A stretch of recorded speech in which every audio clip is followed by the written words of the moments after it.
వాళ్ళ స్వార్థం కోసం, స్వలాభం కోసం, వాళ్ళ అవినీతి కోసం వాటిని వచ్చి పీపీపీ మోడల్ అనే అంశాన్ని తీసుకోవడం అనేది ఒక దుర్మార్గమైన అంశంగా మేము తలచి దాని మీద ఇప్పటికే మా పార్టీ నిర్ణయం తీసుకుంది, మా అధ్యక్షుడు నిర్ణయం తీసుకున్నారు. దాన్ని మళ్ళీ ఒకసారి అందరినీ క్షేత్రస్థాయిలో కూడా ప్రజలకు విశదీకరించాలని ఇవాళ ఈ సమావేశం తాలూకా ముఖ్య ఉద్దేశం. ఆ నేపథ్యంలో 9వ తేదీ నాడు ఆయన వస్తున్న మొదటగా నర్సీపట్నం వస్తూ, అలాగే 10 మెడికల్ కాలేజీలకి ఏవైతే పీపీపీ మాల్లో ప్రైవేట్ పరం చేద్దాం అనుకుంటున్నారో అన్నింటినీ కూడా ఆయన పరిశీలిస్తున్న విషయాన్ని కూడా తెలియజేస్తున్నాం. ఇప్పటికే ప్రకటించాం. ఈ ప్రజా ఆరోగ్యానికి సంబంధించిన అంశంలో ఎక్కడ రాజీ పడే అంశం లేదు అని. అంతేకాకుండా మనందరికీ మన ప్రాంతానికి సంబంధించిన విశాఖ ఉక్కు, అది ఆంధ్రుల హక్కు, 32 మంది ప్రాణత్యాగాలతో దాన్ని సాధించుకున్నాం ఉమ్మడి రాష్ట్రంలో. దాన్ని ఎంతో పెద్దలు దాని ప్రాణాలు అర్పించారు.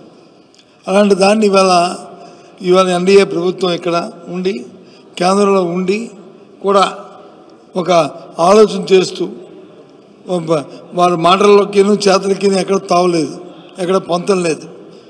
ఏమైనా 11,000 కోట్ల రూపాయలు మేము ప్యాకేజ్ ఇచ్చామన్నారు. అదంతా కేంద్రమే పన్నుల రూపాయన లేదు బ్యాంకుల వడ్డీల రూపాయన అవి తీసుకోవడం తప్ప అక్కడ ఉన్న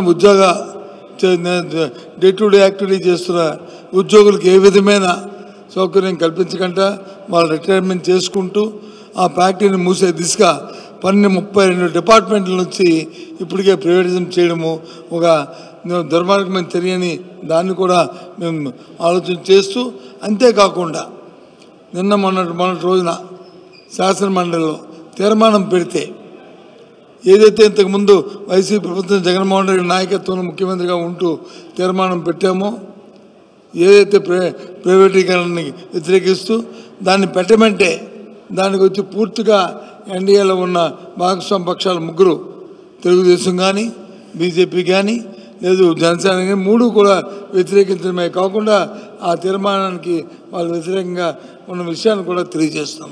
అయినప్పటికీ కూడా మాకున్న సంఖ్యాబలంతో ఆ తీర్మానం పెట్టామనే విషయాన్ని కూడా మీ ద్వారా ప్రజలు చెప్తూ, రాబోయే కాలంలో దీని మీద ఉద్యమం చేయాలని ఇప్పటికే రాష్ట్రంలో ఉన్న అన్ని పక్షాలు కూడా నిర్ణయించాయి, ఇచ్చాపురం నుంచి హిందూపూర్ వరకును.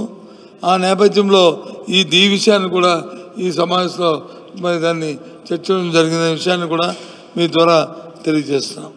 దాంతోపాటు ఉన్న స్థానిక సమస్యలు బల్క్లో కానీ లేదు ఉత్తరాంధ్రలో ఉన్న ప్రాజెక్టుల అంశాలు కానీ ఇంకా మిగతా అంశాలు కానీ ఇవన్నీ ఇవాళ అందుకు ఒక విస్తృతమైన సమావేశాన్ని పెట్టి మా తాలూకా అభిప్రాయాన్ని పెద్దల తాలూకా అభిప్రాయాన్ని అన్నీ తెలుసుకుని ఇవాళ తెలుసుకున్నాం విషయాన్ని మీ ద్వారా చెప్తున్నాం.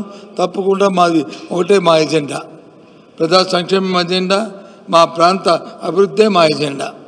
ఇందులో ఎక్కడా కూడా రాజీ పడబోమనే విషయాన్ని కూడా మనం చేస్తున్నాం. ఎందుకంటే మేము చేసాం.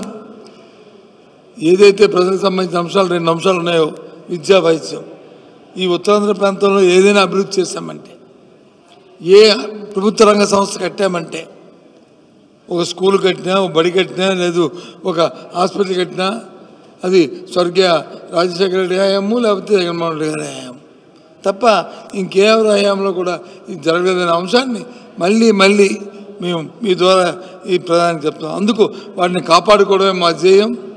ఆ అంశం మీదే మేము నిలబడి ఉంటాం, దానికోసమే పోరాటం చేస్తాం.